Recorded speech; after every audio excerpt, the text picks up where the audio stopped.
Carrots is our biggest crop. We dig them and clip them and bring them down and wash them all fall. That's basically what we do. If you want to have a conversation about feeding a wider region or about feeding a lot of people, then this is where you want to come, because this is where it's possible. It's not just work, this is the life. I'm Meg York, and this is Nature's Circle Farm in southern Aroostook County. We grow potatoes, rutabaga, turnip, beets, carrots, parsnips, cabbage, and winter squash. Sam Blackstone, own and operate Circle B Farms. We're here in Caribou. We're into 10 school districts.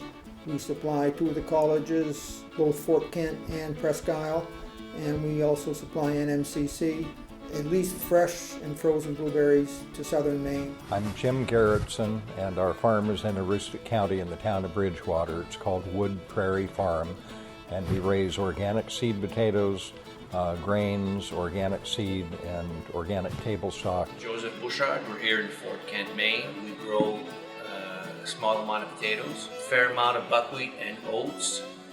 The oats is for the cattle. Like right now I have about 70 head of cattle. Hundreds of farmers, students, community members, and many organizations banded together in 2015 and into 2016 to ask the University of Maine System to increase its commitment to local food and real food.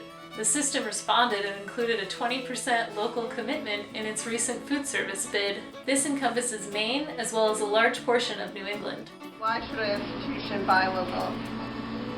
Why? Why? Because local money stays local. Well, obviously. Well, that's a big deal. Everybody gets a job. Everybody gets a salary. There's a trickle-down effect on everything else, on everything that the growers get for their product. They will reinvest whatever extra volume that they do sell to the universities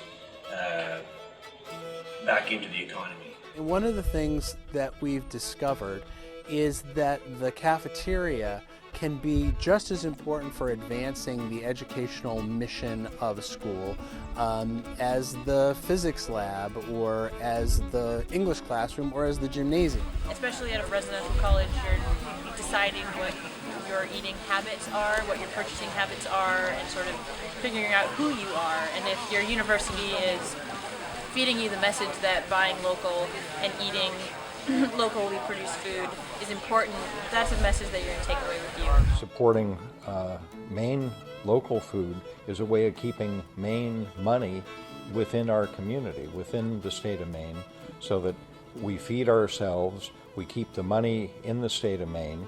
That allows the trade turns, that helps the economy, it helps employment in Maine, it helps us make investment, and it makes us more sustainable. So if the price of energy should rise, we know that we're protected and that we have a good foundation for food production here in the state of Maine.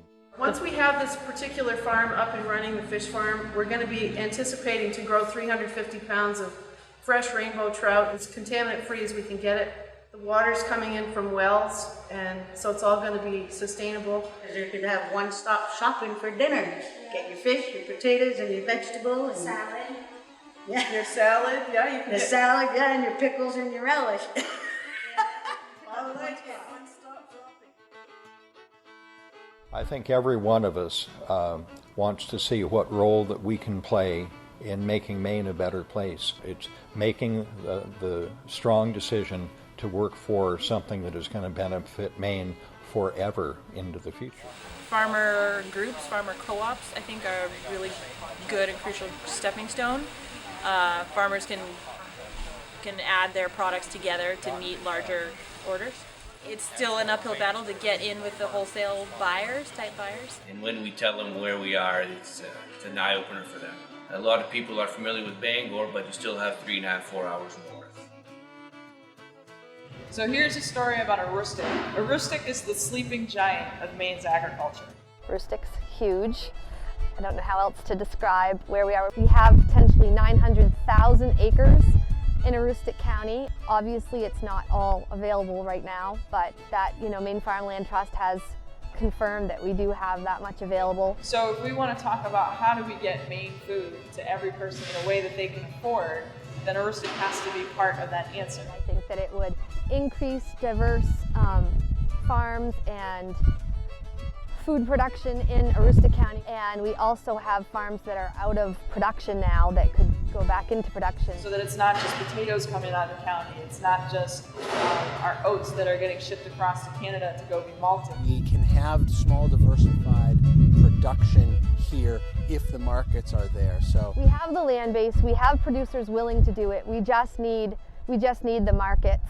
So if we have people like UMaine who want to come in and they want to say, yes, like we want local production, yes, we want volume, these are the things that we want, then that giant up here in Aroostook is going to wake up and they're going to be the ones that say, oh, okay, we can do that, we got that.